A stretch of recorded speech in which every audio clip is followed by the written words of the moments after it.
Hello and welcome to the Dharma podcasts. It is a well known fact that India has never fully recovered from the all encompassing horrors of British colonial rule. Both the human and the economic genocide carried out by the British against India is pretty much well known. First, there's a famous research published by the Columbia University, which basically calculated that the total amount of money that England heartlessly plundered from India was more than $45 trillion. I repeat that, more than $45 trillion in just about 175 years. Think about the sum. $45 trillion, to give a perspective, is 17 times more than the total annual GDP of England today. And then we have the other appalling horror. Great Britain, when Winston Churchill was its Prime Minister, engineered a famine in 1943 which wiped out nearly 3 million people in Bengal alone. 3 million innocent Indians who, for no fault of their own, literally starved to death, and the streets of Bengal were littered with dying and dead bodies of men, women, children, and even infants. The entire state was turned into a graveyard overnight, all thanks to England's unquenchable thirst for loot and plunder from across the world and especially from India, which was considered as the crowning jewel of the British Empire on which the sun will never set. So, our topic today is related to this famine, or more specifically, food, or even more specifically, how England methodically, systematically, and in a planned fashion destroyed not only Indian food production but the dharma, the culture, the attitude, manners, customs, and the conception of food that had been handed down to Indians by our rishis and ancestors since the Vedic period. This is one cultural continuity that still persists, as we shall soon see. Now, it is said that the best way to colonize a country is to destroy its culture, and the best way to destroy its culture is to instill a sense of shame in its people. And this is where our story begins. So, when early Europeans came into India, they came as travelers, they came as traders, they came as observers. Some of them also came as freelance adventurers, mercenaries for hire, and last but not the least, Christian missionaries, of course. So, when these early Europeans came to India, what did they see? One of the first things that these European observers and especially the British administrators who came to India, one of the first things that they repeatedly came across was a very, very specific and uh, noticeable Indian habit. And this Indian habit was offering food and hospitality to all those who happened to come to their door, who happened to come to their village. And these European travelers and administrator copiously wrote about it, uh, but they wrote about it both with a sense of officially documenting it, but the tone in which they wrote about it was completely negative. It was looked down upon. Now, let's take a classic example of a lot of people might have forgotten his name, but at one point he was extremely popular. He was regarded as a authority on the society of India. His name, he was a Frenchman.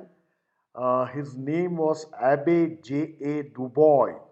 I repeat, his name was Abbe J.A. Dubois, and he was a French missionary who arrived in India in 1792, and he spent more than 3 decades enjoying the exact same Indian hospitality in all kinds of villages, especially in the Mysore kingdom.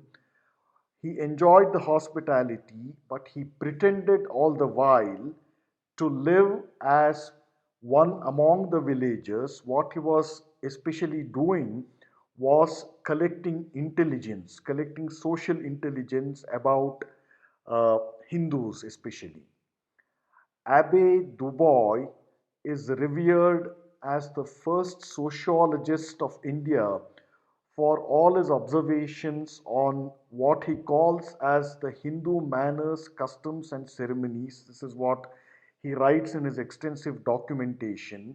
And while he was documenting these manners and customs, he also writes copiously about the strict discipline that Indians followed in the matter of eating, and more importantly in the practice of sharing their food with everyone, including strangers.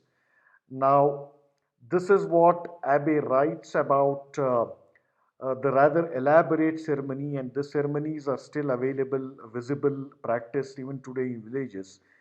He wrote about the elaborate ceremony associated with the meal of a householder or a grihastha, about the kind of minute attention that the householder paid to hygiene, purity, and devotion in the manner of eating, about the way the householder took out shares, he allocated shares separately for the devatas, for the pitras or the ancestors, for the bhutas or the forces of nature before beginning to eat a meal. This is something, a practice, a tradition that still survives, thankfully, and about the way the Hindu householder desired, in fact, sought to have as many guests as possible during mealtime. Abbe also noticed that great care was taken in feeding the dependents. So I'm going to quote a couple of lines from Abbe Dubois. He says, quote, "The remains of food are never put aside, nor are they given to the servants. To be a servant is no degradation. A servant generally eats with his master, and what he left could not be offered to the poor. And rice that is to be given away to the poor is boiled separately." Quite naturally, Abbe Dubois is shocked at all these customs, and he definitely does not approve of any of that. And much of what Abbe writes reads almost like a parody, like a spoof on the manners of Indians. Uh, Perhaps Abbe was distracted by, he harbored the typical prejudice of a white foreigner against the ways of an alien people, especially devout Hindu householders. Uh, the Abbe also expressed extreme concern that such adherence to the strict discipline in the matters of food and in general day-to-day life made the Hindus look upon others, especially regarding the Europeans, as uncouth barbarians. Let me repeat that. These Indians, whose custom that Abbe had come to study, regarded the Europeans as uncouth barbarians, and they generally ignored the European criticism of their ways of life and customs and manners. And Abbe notes that how Hindus regarded themselves as a superior civilization, and held the religion of Europe with disdain, if not contempt.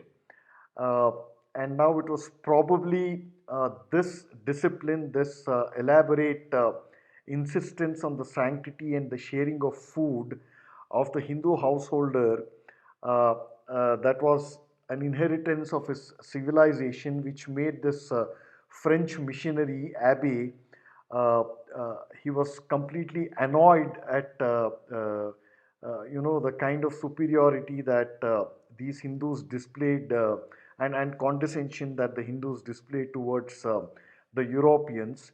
And Abbe actually came to the conclusions. Abbe actually came to the conclusion that Indians would rather be reduced to barbarism than accept the religion of the conquering Europeans. Remember, he is writing all this in 1792 onwards. That is around the time that Tipu made a treaty and with the British and broke it. So this was in the late 18th century. This historical timeline is very important, as we shall see. Uh, Now, when Abbe wrote obviously for the benefit of both his fellow Christian missionaries, and this is what he writes, and I quote: should the intercourse between individuals of both nations, by becoming more friendly, produce a change in the religion and the usage of the country, it will not be to turn Christians that they will forsake their own religion, but rather, which in my opinion is a thousand times worse than idolatry, to become mere atheists. Now, the language is a little dated, so I'm going to summarize this for you. What Abbe writes to his, which upset his fellow Christian missionaries, that the more friendly European powers became with the so-called native powers, the more the determination of these natives will be not to become Christians, but they would rather become atheists than become Christians. So, obviously, this caused a great deal of anger and sadness in the missionary camp, and generally the overall fledgling colonial, infant colonial setup in those days. So, they had to find a way to overcome this great hurdle, this great social hurdle. So, what did they do? Quite obviously, the first step was to find out any and every method to disrupt the polity or to disrupt the political system. So, long story short, the early British administrators, like Abbe Dubois, the early British administrators also harbored similar civilizational antipathy towards the Indian social ways, but they also had a more mundane objection to the Indian tradition of offering food and hospitality to anybody who came to their doorstep, whether invited, mostly uninvited. And as we have seen so far, and as anybody who's familiar with Hindu customs and manners, in the traditional Indian polity, uh, the notion, the great principle of caring for others before eating was not left to the whim and fancy of mere individual, but it was enshrined in solid institutional forms, in institutions that had a great antiquity and unbroken continuity. And so, in practical terms, what it meant was at most locality, uh, assigned specific and substantial share of their agricultural and other produce to the maintenance of institutions that provided food, shelter, and other hospitality to travelers and anybody who came to the village or town. What is commonly known, or was commonly known, as dharmachatras, or charitable institutions. So, a fairly large proportion of this production uh, was committed over several generations to all these institutions. Uh, what this meant in practice to the colonial British was that it limited the amount of revenue that the British could extract from the lands that came under their control, and therefore the traditional Indian hospitality, the entire institutional and civilizational inheritance of Dharmakarya, or Dharmachatra, or general the traditional institutions, the traditional Indian charitable institution became one of the greatest obstacles, greatest enemies coming in the way of the colonial British exploiting Indian revenue, exploiting India 100%. So, what was the best method to destroy these ancient Indian charitable institutions? By branding it as a vice, as an extravagance, as a waste. Now, all of us have heard of the British governor, Lord Richard Wellesley, uh, who actually, conquered Mysore, who was responsible for the defeat and death of Tipu Sultan. So he saw these charitable institutions as the enemy number one, and something had to be done to systematically dismantle it by branding it as a vice and as a waste, as we've just seen. So, in practical terms, what did he mean?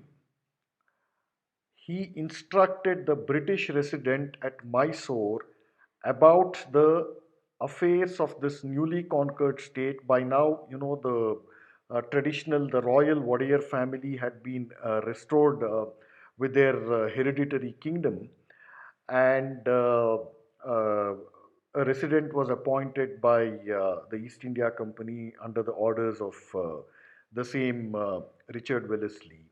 So he provided an instruction. Governor General Wellesley provided an instruction in writing in 1799, and I quote from it. It's fairly detailed, but it provides a great historical data point. So, quote, though Hindu princes are sufficiently frugal in their immediate personal expenses, and though the same spirit of parsimony usually pervades all departments of their government, there is one kind of profusion which they are too apt to practice to an extent that does not unfrequently involve their affairs in general embarrassment, namely the alienation of land in favor of individuals and institutions. His lordship observes that Purnaya, that is Divan Purnaya, his lordship observes that Purnaya has already proposed and obtained the sanction of the late commissioners in Mysore for every considerable endowment of the latter description, that is, charity. His lordship is aware that these are stated to fall very short of what they amounted to before the usurpation of Hyder Ali Khan, but he is also inclined to think that they are at least as liberal as the circumstances of the country will admit. You must therefore be extremely careful how far you will allow any augmentation of these establishments or any other alienations of the government lands on whatever account.